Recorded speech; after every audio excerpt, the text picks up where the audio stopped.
3 in 1 magical பிளேட்டை நம்ம first வந்து டீஃப்ராஸ்ட் பண்ணி பார்க்க போகிறோம். ஸோ எப்படின்னா நம்ம ஃப்ரீசர்லேருந்து டேரெக்டாக எடுத்து தண்ணியில் வச்சு தான் கூலிங் போக வைப்போம். பட் இதில் வந்து டேரெக்டாகவே அந்த பிளேட்டில் வச்சுக்கலாம். இந்த பிளேட் வந்து பார்த்தீங்கன்னா hard anodised Teflon coating aluminium plate.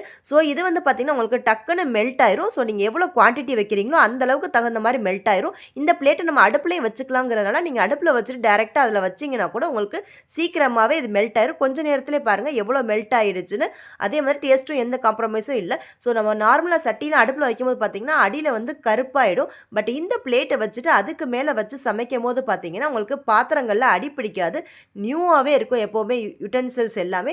அதே மாதிரி இது ஒன் டைம் ஹீட் ஆயிடுச்சுன்னா போதும், அடுத்தடுத்து உங்களுக்கு நீங்கள் என்ன வேணாலும் அதில் வச்சுக்கலாம். ஸோ கேஸும் நமக்கு ரொம்ப கம்மியாகும். அந்த ஆஃப் பண்ணால் கூட அந்த ஹீட் ரிட்டைன் பண்ணும். ஸோ இது வந்து நம்ம பிரியாணிக்கு தம் போடுறதுக்கு இதுக்கு எல்லாமே தோசைக்கல் வைக்காமல் இதே வச்சுக்கலாம். ஸோ சமைச்சதுக்கப்புறம் பார்த்தீங்கன்னா பாத்திரம் அப்படியே இருக்கும். ஸோ இதை மெயின்டைன் பண்ணுறது பார்த்தீங்கன்னா டிஷ்வாஷரில் போடக்கூடாது.